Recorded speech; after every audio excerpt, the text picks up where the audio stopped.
denomination, I should have been ordained a bishop right now. Or probably an archbishop or something. Well, you didn't hear that. Anyway. And in 2005, I resigned my appointment from Daystar to do what I'm doing right now. But it was not originally supposed to be corporate training. The interesting thing about this is that I'm still wondering why it happened because I thought I heard from God. I'm saying I thought right now because I've not seen the result very well. So when you're not seeing the result, you're still more or less doubting, did you really hear from God or not? I thought I heard from God from Genesis 14, verse 14, when Abraham took 318 trained servants that were born in his house, and they went all to, I don't need that now, when I need it, I'll call for it. 318 trained servants that were born in his house, and then he went to recover lots and everybody, 5 nations. So from there, I got the leading to start. I thought I got the leading to start. I'll still be putting the thoughts there until the thing is clear and crystallized and then results start showing. I thought I had the leading to start a church consulting firm. So, but we registered G1414. Registered G1414, and then that was more like a divine instruction. Then along the way, through strategic time and everything, I sat down. People said, no, you're supposed to be doing what John Maxwell is doing in Nigeria. You're supposed to be branding yourself for leadership in the corporate world and everything. But I decided to do that based on the multitude of counsel.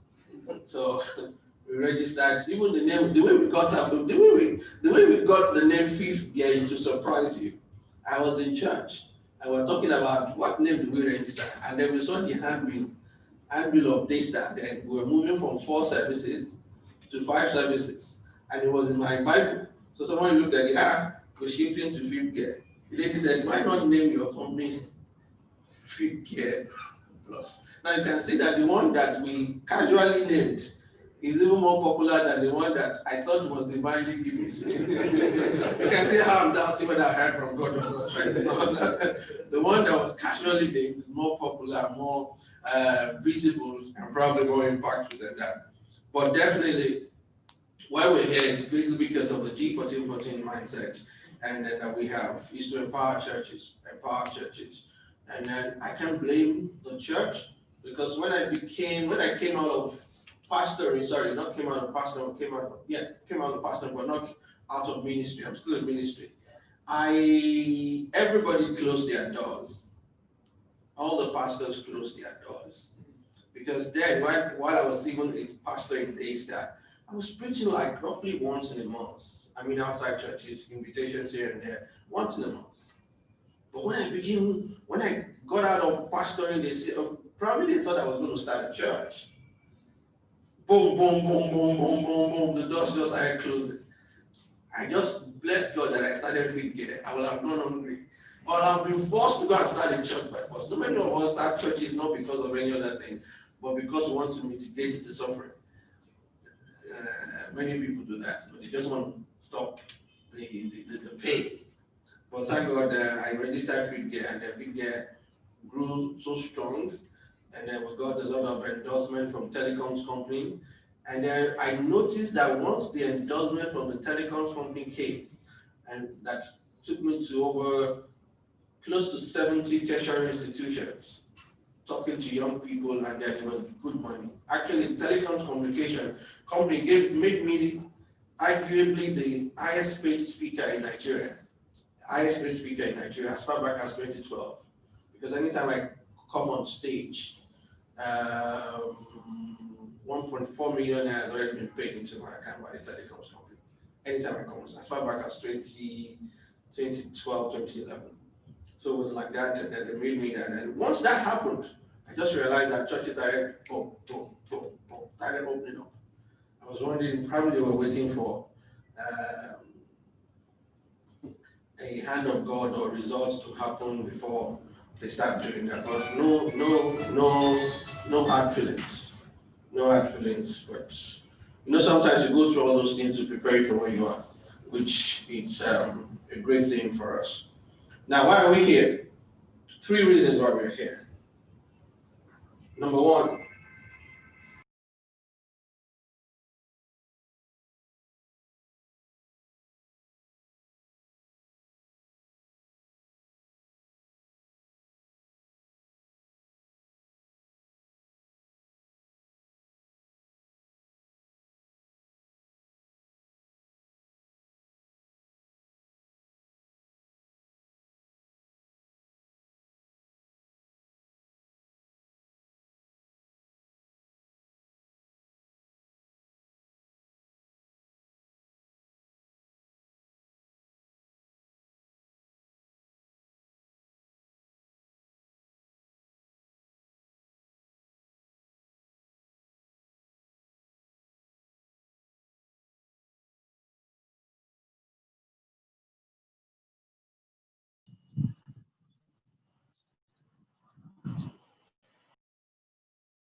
and then after we came up with all those strategies, those how to attract and how to retain, I promised them that I won't let it out to anybody yet until they have implemented, utilized, and seen the results. So they have implemented, they have utilized it, and we are seeing the results. At least with the people that came, we can confidently say that we have 90% result amongst the people that have come. Minimum of 90% result. And you can see that most of them will be here talking about what those strategies have done. So we decided that, okay, after 6 months of implementation by the people who came to Dubai, at least the husband man should be the first partaker of those things. And we'll now come back to the whole body of Christ and we'll make known our findings. So today, after lunch, we'll be making known our findings to all of us. We'll debate about it, we'll look at it, on how you can attract those different generations and then retain them. We'll be doing that after lunch. Don't worry, lunch is covered. You don't have to pay for lunch. We'll pay for it already. That's a good place to say thank you. Anyway, those of you who have experienced me teaching, you know I'm partly a preacher, a teacher, and a comedian. Yes. So you must be waiting to see all those things show up once in a while. And then that's the second reason I find it to make. And the third reason is also to encourage as many of us as can also take a trip with us to Dubai where we'll go next year in March. We're talking about that. Because one time, so people told me that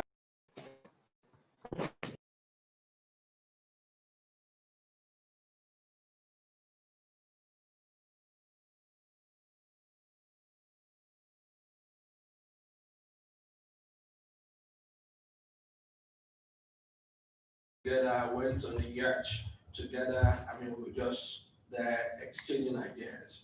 So one way, what that does is that it frees your mind to be able to think. And then also, I have some of my friends here who are part of my business think tank, and then they also have also started experiencing some breakthroughs and some expansion when it comes to how will I put it down? When it comes to um, results in their businesses. And one thing that we did with them, most people don't realize this, is that we allow them to feel their successes. You must feel it. If you do not feel it, there is a limit to your expansion. And one of the ways that we made them do that is to give them experiences, give them things that they can afford it, but they are not doing it. Once they start doing it, there is a change in their thinking. And I always explain it this way. You know, when we were at Daystar, I was teaching entrepreneurship. And then when you heard me teach entrepreneurship, you think, wow, this guy is good. Then all the things I was teaching was theoretical. Because when I became an entrepreneur, that was when I realized that all those things I was teaching, there was no life in it. There was no life in it.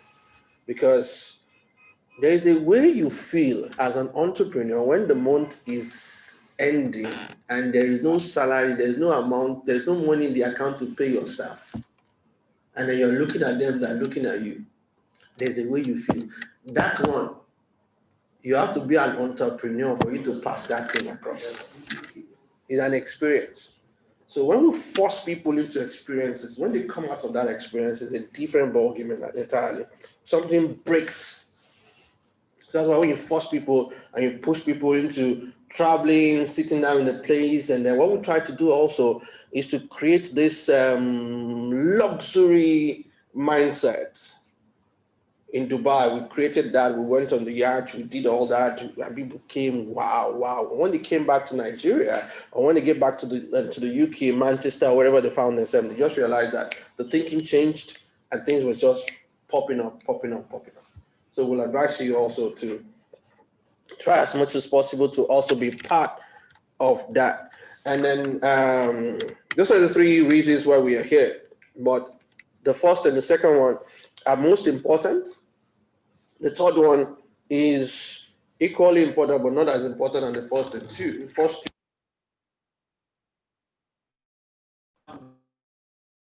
in Dubai, because my friends in the UK are already, the way they are even going about it, you think they are the one that owns the program.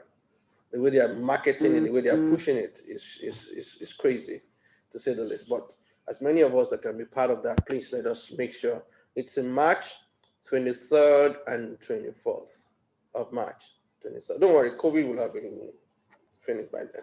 COVID will have dealt with by then. Good. So can we just project the agenda for today? Also, you also do us a favor.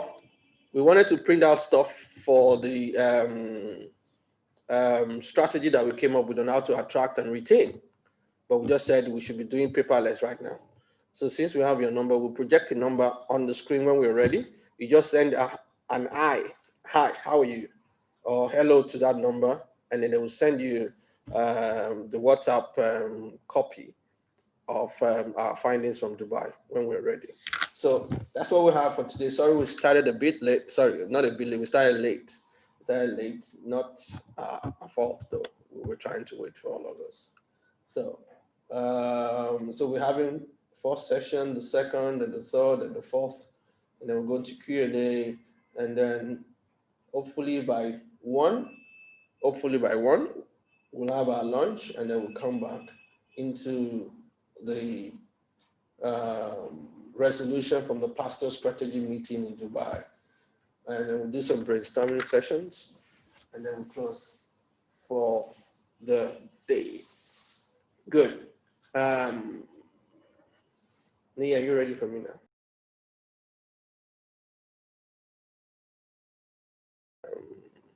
We would have provided breakfast for you, but for two reasons. Number one, which is not one I want you to believe, but it's just my way of explaining myself.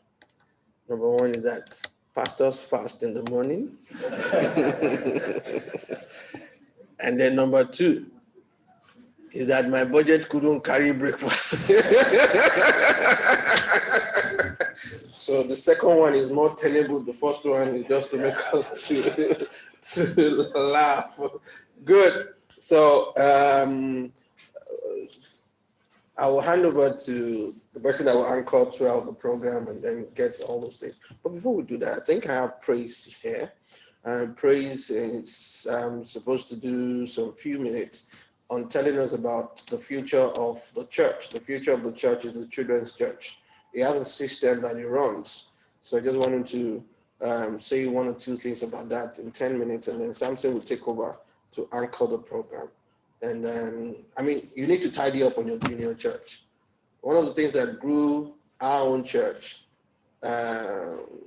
Daystar, was because we paid attention to the children's church of the junior church. The junior church got air conditioned first before the adult church. And then the interesting thing is that people were bringing their children to the children's church, and then they go to their own church. After a while, they have to sacrifice for their children because they feel that their children are getting more attention here than their own church. After a while, you know what happened? They started coming to the same church as their children are coming. So we need to pay attention to that, and we need to make sure that that is done. So in the next 10 minutes, let's just welcome Praise Forward to talk to us about that.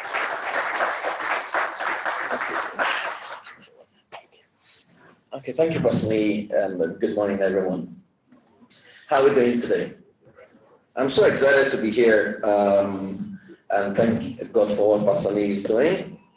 Many of the stories we shared, I was part of it from fifth gear, and we've come a long way. Well, I have 10 minutes, and I'm hoping that I can, just run through what I have to share. Now, about 7 years ago, we started researching junior churches and what will happen, what will be the future of the junior church. And I remember that, we just felt a disruption was going to happen. And I remember I spoke with some pastors, and I asked a question 6 years ago that what if something happens and the church is not able to meet? What are we going to do? What's going to happen to your junior church? And I remember that they said to me, it would never happen. I specifically, it's free. He said I should share it anyway. And Pastor Emerson said, no, it's not going to happen. So when COVID lockdown happened, I knew the response and the reaction of the church. I knew that the focus would be on adult church. And I knew the church was not prepared to handle the junior church. So, and because last year I migrated all our operations, I didn't know COVID was going to happen. I just sensed something was going to shift. So I migrated all our operations online from September last year. January this year, I came back to the country. I partly live in Canada and live in Nigeria. I got back to the country, and I told my people, build me a studio in the house. They said, what's going to happen? I said, I don't know, but build me a studio. So when COVID started, and of course, churches managed to take care of the adult church, junior church was left hanging. At that point, I started a junior church online. So when the lockdown eased a bit in Nigeria, and I was going to shut it down, parents started calling me and said, Praise, don't shut it down. I said, no, it's time to go back to your church. Now, that's to say to us that we never, ever prepare for a change most of the times as churches. Now, I grew up as a pastor's kid, so I know a lot about church. Now, it was Jack Welch that said, when the rate of change outside an organization is faster than the rate of change within the organization, the end is near. And the way the church is structured right now, truth is, if nothing is done as a matter of urgency, right, the future is not looking good. The question I ask is this. If an average junior church, they come to your junior church like how many times in a year? 52 weeks, right? Now, let's say in 52 weeks, you hand over the same children 2 hours, 52 weeks to ISIS or Boko Haram, right? Within 52 weeks, what result would you expect? What would they become? Suicide bombers, right? All of us agree on that, right? Now, in 52 weeks of handing these children over to you, what are they supposed to become? We don't have answers. And that is where the gap is. That we can't say emphatically that we have a system. They're supposed to become disciples of Christ, isn't it? That we don't have a system that can deliver disciples of Christ, it puts a question mark on everything we're doing. And every time I work with churches, troubleshoot their system, and I've done a lot of that, I realized that our system is very emotional. I went to a church and I was consulting for them on the junior church, and I overhauled their system. When I got there, there were about, their 10th church had about 12, right? And I got there and I asked the teenagers, why are you guys 12? How come your friends don't want to come here? And they gave me reasons and gave me, so I asked them, if you have the power to change something, what would you change? They said, we'll fire the head, the pastor in charge. I said, why? They said, because he talks to us anyhow. So I fed the senior pastor back and said, you need to fire the head. Because when the people you are leading are no longer following you, there's nothing you are doing there. Right? So he fired the head. And I said, okay, I'll stay with you for 2 months. So we sat with them and asked them, so what do you want to change? They said the venue. That our venue doesn't look good as the adult church. So I took the pastor on the tour. I said, look at this church, the event where your young people are. Then I took him to the club, right, on a Friday night. I said, see the ambience at the club. I said, suspend your pastoral sense. If I ask you to come to a place, where would you likely go? He said, the club. I said, so it means you have your audience at the club, because teenagers were going to the club and they weren't coming to your church.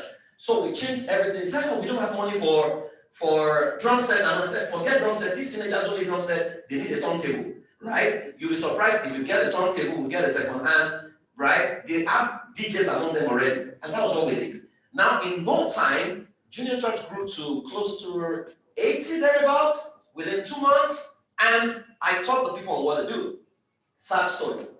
When I was on handover, I trained some of the people. So I knew the leader among them. And I said, and this is feedback to pastors. I knew the leader among them. So I told the person, I said, Pastor, this is the leader that can take this job forward because I'm going back to other churches. And he said to me that the Spirit of God appointed someone else. And you know, when you tell me the Spirit of God, I never argue with you because I can't be competing with the Spirit of God. Sad story. He put a person, in 1 month, it has gone back to about 15. So he called me back, he said, Praise, can you come and help? And I said, the Spirit of God didn't want those children to actually stay. Right? And that's the feedback to us that many of the times, one thing church has not been able to do successfully is that our systems are very emotional. Now, if you understand systems intelligence, sorry, can I flip this slide quickly to one place I want to see?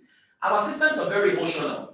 Now, if you understand systems intelligence, you will know that the entry system, I've studied terrorism system, what they're doing is not totally different from what the Bible is, says people should do.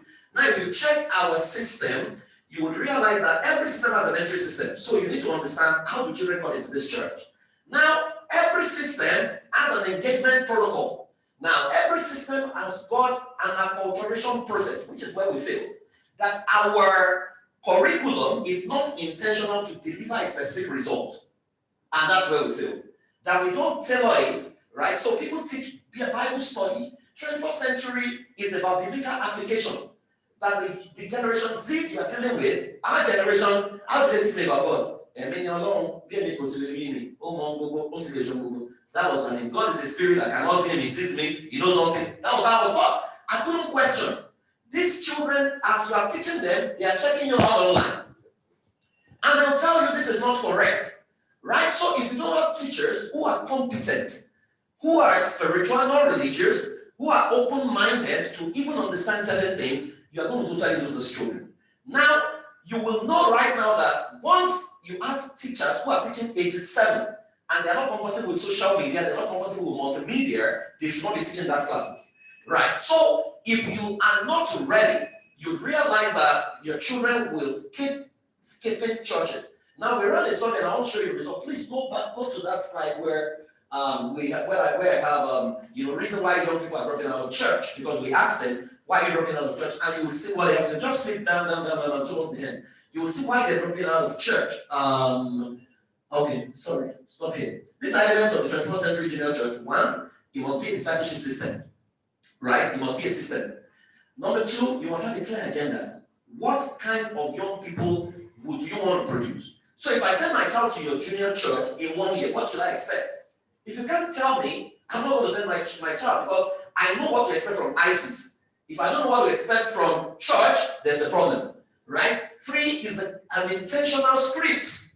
You must learn how to write scripts. We take churches this right now, how to script your young people to produce a desirable result. Because, see, the future is moving away from culture and where it has to become a tribe. Right? So the battle of the future is the battle of tribe and it's tribal agenda. To say, if I belong to this tribe, what should I expect? Right? If they don't know what to expect, they will go to Mali, or what do you call it? Right? Number 4 is a clear strategy.